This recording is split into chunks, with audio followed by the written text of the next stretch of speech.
I'm Dawn from the blog parkinsonsandus.com. Welcome. Today I'm going to show you how I make chia seed pudding. Very easy, it's super refreshing over the summer weeks and summer hot days, and I'm actually going to have some for breakfast today, so I thought I would show you how I make my pudding. So I already have some made up. I made it a few days ago, and this is what I'm going to use for my breakfast, but I'm going to show you a little bit later how I make it. This is the chia seed pudding. See kind of how thick it is. Chia seeds are actually really good for you. They're loaded with lots of healthy fats like omega-3s, and as well as lots of fiber. So I really like to use chia seeds in my smoothies, as well as I make this chia seed pudding. So I'm just going to slice up this nectarine that's getting overripe, and I'm going to put it in with the chia seed pudding.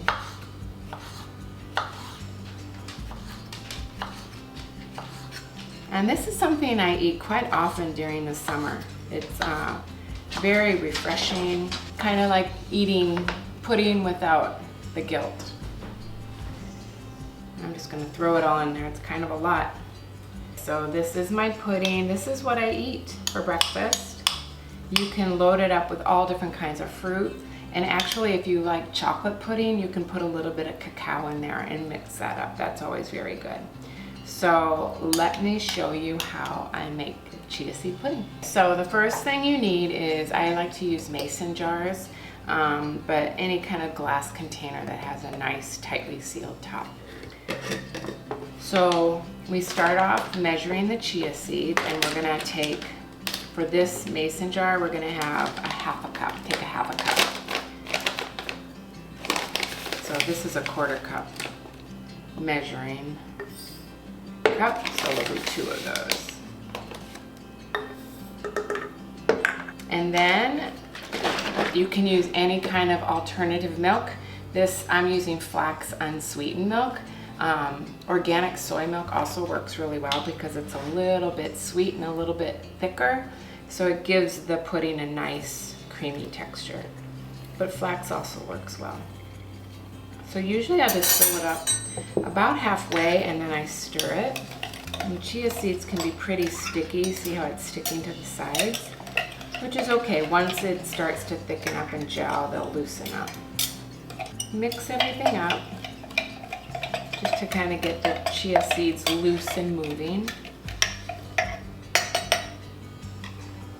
And then I'm going to add the sugar. This is actually monk fruit. So it is a non-nutritive sweetener. It has 0 calories, does not spike your insulin, and it's a plant-based sweetener. So I will usually use about 1 tablespoon, maybe a little more. This is actually called golden monk fruit. Regular monk fruit is white, like a cane sugar looking white. This is supposed to mimic brown sugar, so it's called golden monk fruit. But you can use any alternative sweetener. You can use monk fruit, you can use stevia, you can use honey, you can use maple syrup. I would just stay away from pure cane sugar because A, it spikes your insulin quite a bit, and B, if you aren't buying your sugar organic, it can be loaded with pesticides. So I stick to non-nutritive sweeteners or plant-based sweeteners. And then we're going to take 1 teaspoon of pure vanilla extract. This is an organic vanilla extract and it has 0 alcohol in it.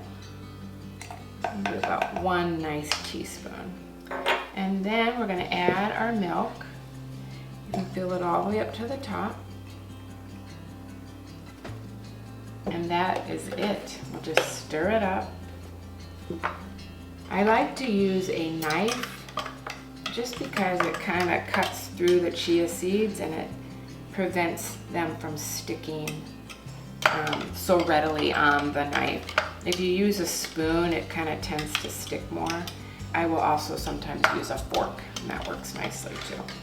That is all there's to it. If you want, you can let it sit for about maybe 10 minutes on the counter, and then come back to it and stir it again, and then just put it in the fridge, and you let it sit in the fridge for a few hours, and the chia seeds will expand and gel up, and it will make the milk thick and make it like pudding. I'm gonna put this in the fridge to let it gel, and that is all there's to it. Chia seed pudding. You can also, like I said, put cacao in here if you want to make chocolate chia seed pudding, and that tastes really wonderful as well. So I'm gonna put this in the fridge. So that's all there's to it. Super easy to make chia seed pudding. It's really wonderful, healthy for you, and refreshing. So I hope you like this video. I hope you will give it a thumbs up or comment below. Let me know what you think. And if you want to be part of the Parkinson's and Us community, I would love it. It's a wonderful community filled with lots of love and support, where I provide nourishing recipes, joyful living tips for care partners everywhere. So I am going to eat my breakfast of chia seed pudding with nectarines, and I will see you next time. Bye for now.